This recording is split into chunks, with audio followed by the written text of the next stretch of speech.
What repairs do you often do? We come to the boatyard every 24 months, so every other year we'll be hauled out. And the kind of repairs we do are the stuff that we can't do while we're in the water.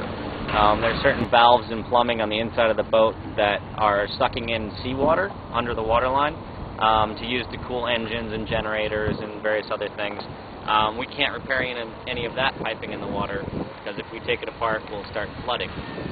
So things like that, things like repairing the propeller or doing maintenance to the propeller shafts, and anything else that's below the waterline, we have to do in the yard.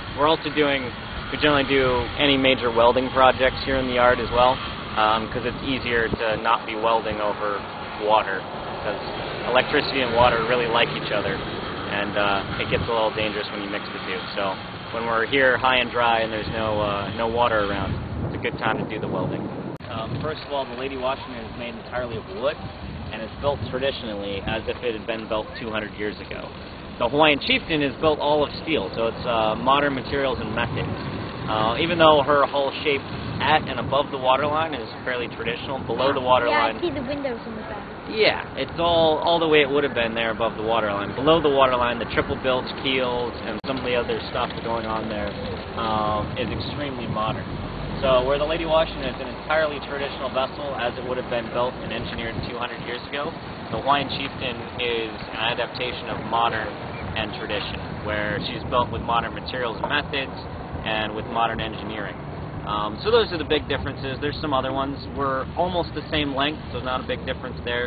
Lady Washington's 88 feet tall, we're only 76, so Lady Washington's a little bit taller.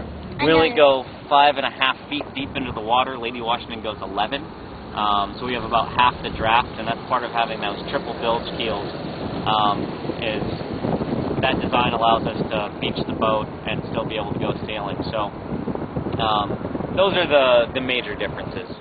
As thick as you have to make wood to make a structure of a boat like that, good and solid, you have to use a lot of wood. Where we're using steel, we use a lot less steel. Steel is stronger for its weight. So Hawaiian Chieftain weighs about 84 tons, and Lady Washington weighs about 200 tons, so she's about twice as heavy as we are. Our crew is 8 professional sailors, and a lot of those professional folks that we actually hire come up through our training program and then volunteer with us to get the training to have the skills that they need to take a job with us.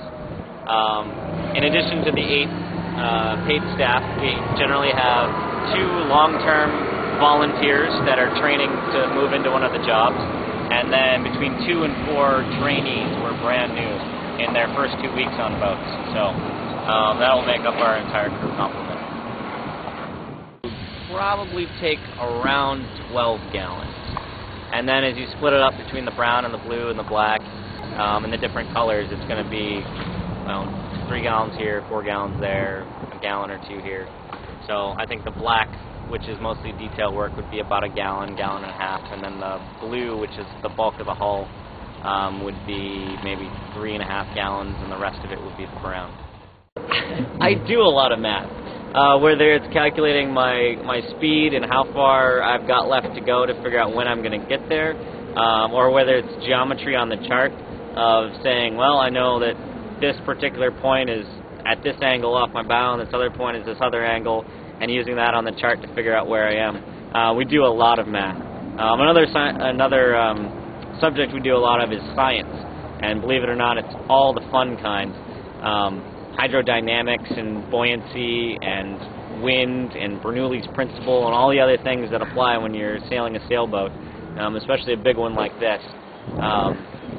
It's good hands-on science because you can see exactly what's going on and feel it, and then be able to go back to the science book and explain it. So I've probably got 1 A in a science class ever. I think I mostly got B's in science and mostly got B's in math. It wasn't my favorite subject, but now that I use it every day, the practicality of it makes it a lot more intriguing to me.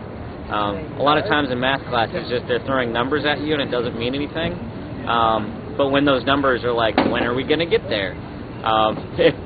it's a little more intriguing, a little more hands-on, and the rewards of doing the math are a little bit better. So, yeah.